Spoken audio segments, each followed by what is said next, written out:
Howdy do y'all, and welcome back to my 4th Annual Horror-Athon. Today we are talking about The Wolfman, a classic horror film from 1941 starring Lon Chaney Jr. And in The Wolfman, it deals with this man who returns home after nearly 2 decades gone, who ends up being attacked by a wolf. And as things start to progress, he realizes this wolf was not a wolf.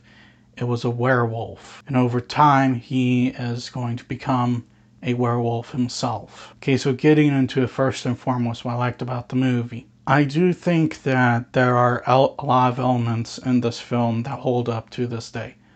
The storytelling is definitely on par with your other classic Universal Studios monster horror films. But on top of that, unlike in Dracula or The Mummy, with the Wolfman, the main character, Larry Talbot, he doesn't want to be a monster. He is literally the protagonist of the film, and he's also the antagonist. And it's not a situation he wants to be in. Every time he turns into a werewolf, he just gets this look of dread on him. And I have to give props to Lon Chaney Jr. for being able to sell this performance. Lon Chaney Jr., while he has this reputation of someone who's just living off his father's fame, Lon Chaney Sr., massive movie star during the silent era, he himself was a good actor. The apple really didn't fall far from the tree here. Lon Chaney Jr. himself was a very good actor.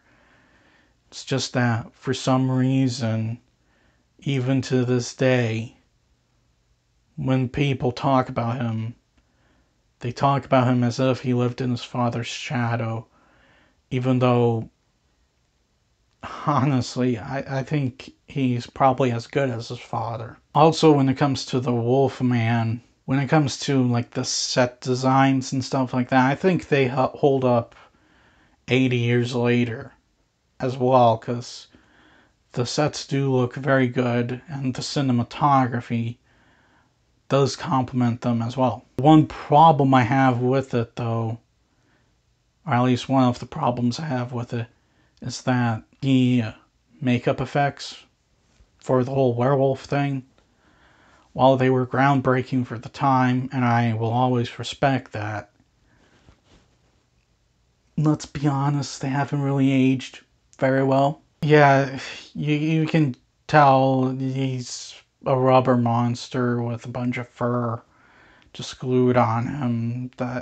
Yeah, it's pretty rough. However, like I said, I do appreciate the makeup effects place in history, because it did revolutionize the way we look at werewolves. Because before this movie, I think the only werewolf movies they used like dog-wolf hybrids or something like that to portray the werewolves. With this one, you get like this humanoid-looking thing, which on paper does make the werewolf creepier, but in effect, because of how the makeup effects have aged, not so much. I also think that the pacing's not very good. It's definitely a lot slower than I would like. With Dracula and The Mummy, you know, the pacing's actually pretty decent in those films.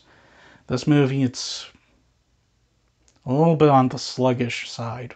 Really, other than those two, you know, I do think that The Wolfman does hold up quite a bit 80 years later. It's as good as Dracula or The Mummy, and no, not in my opinion.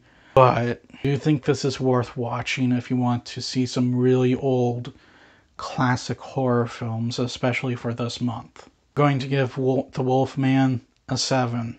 Well, that's all the time I have for today. Please hit the like button if you enjoyed this video.